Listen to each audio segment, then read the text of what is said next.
Hello friends, Heidi here from Rain Country Homestead. God is good all the time. And today I want to give you an update on how the off-grid laundry situation is going. Alright, so first off, this just came yesterday. Now those of you who have heard of the breathing agitator or breathing plunger that's used for washing clothes off grid, and there's a lot of people that have them and you can find it at Amazon. Well, it's not a new invention actually. It goes back to the early 1900s, and that's exactly what I have for you right here. This is made from metal. I believe that is steel. And I got this from eBay. I ordered it shortly after I ordered my wringer that you've seen. And I'll show you how these things are made. I'm hoping that light is good enough. Let's see if I can get a good angle. I may have to change the angle of the light.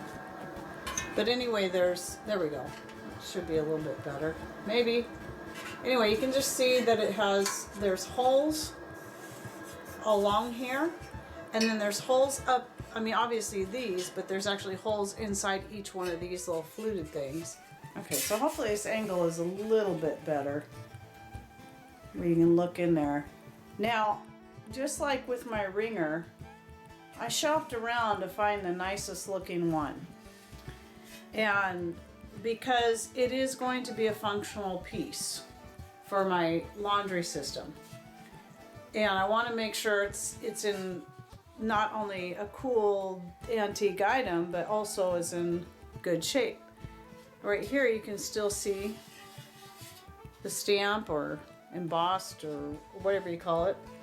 And it says made by C.T. Childers. Some of you may have heard of that. Rapid Washer is the name of what this is. And then Galesburg, Illinois. Again, back when things used to be made in the US and they were made to last. So I'm just very excited about this thing. Now, I don't believe the handle is the original, because looking at it, it looks suspiciously like a mop or broom handle that's been fitted for this. In fact, there's even right here, you can see where there was looked like a piece of tape or, a label around there. But that's okay. I was more, you can actually sometimes only just find this part anyway. And a lot of the wooden handles on these are pretty old and splintery looking, are the ones I looked at, but this was the part that was important to me. So that is very exciting. This room here, what this is not just the laundry room, utility room. It used to only be this section right here that you can see. That's how wide it used to be when we first bought the house. It just had a very narrow little hall. In fact, this door used to be, let's see, I think it was over this way a little bit more, believe it or not. And we moved the door over for easier accessibility. And then we widened the hall. When we expanded the dance room slash dojing, we also doubled the size of the hall. So because this was a business area, this is why we have fluorescent lights. This was basically the waiting room for the parents when they were waiting for their kids to get out of dance or taekwondo classes. What will happen is, since we do not need this here anymore, because obviously it's not getting used out here in our utility room, other than just oftentimes, like the laundry baskets get piled on there and sometimes other junk. All of this stuff here will be moved. Maybe not the plant, but this is stuff I still got to figure out what we do with. This is all my dehydrated apples, applesauce, apple butter that I made this year. So I just have to figure out where I'm going to put that. But anyway, this will be moved into the dance room slash dojing, which is now more a rec room and then everything else room. And I've shown that in other videos. So you can look at that if you want to see what that looks like in there. You can see that in another video, but we'll move that in there and just give more furniture in the rec room area. And then right over here, so if you watch the wringer video, the restoring the wringer video that I put up yesterday, or the other day by the time you see this, Patrick's gonna build, you know, a setup for those 2 wash buckets. You know, one's a wash bucket, or tub, and one's a rinse tub, and then the wringer in between. And so this will be my off-grid washing area here. So then let me explain the other side. Anyway, here's the other side. And obviously my electric washing machine, which does run off solar most of the year. I might have about a month in the year, right in the darkest, shortest days, where I have to switch over to electric public power.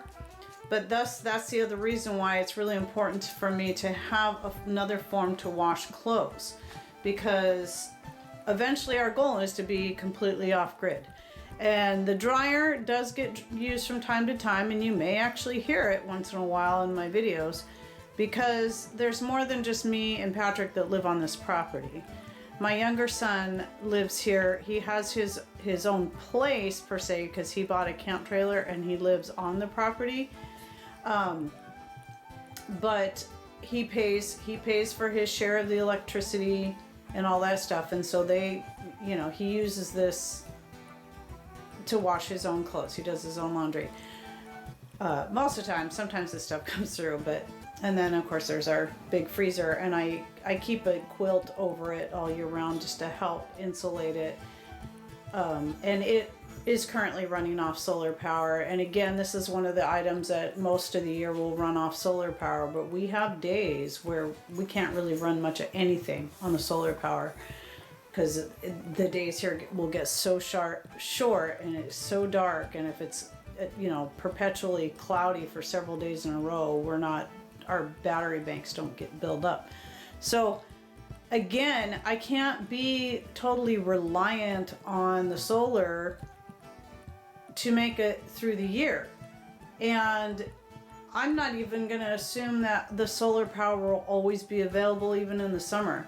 So trying to find ways to be able to do laundry when I don't have electric power, or I don't have public and I don't have solar, is very important.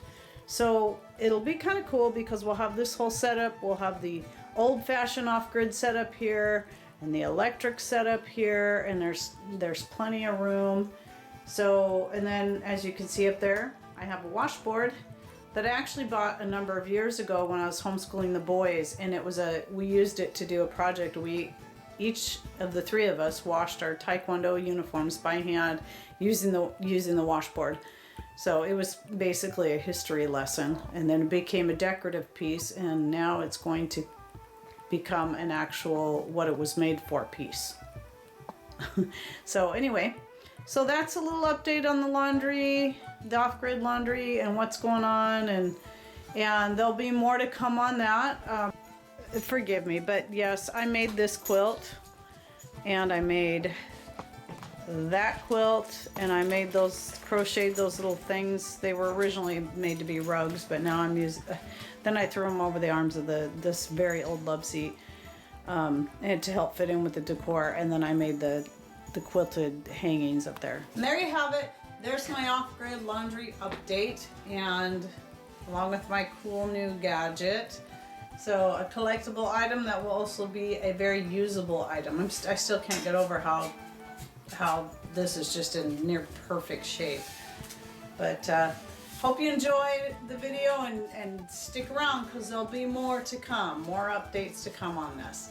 So thanks for watching, take care, and God bless.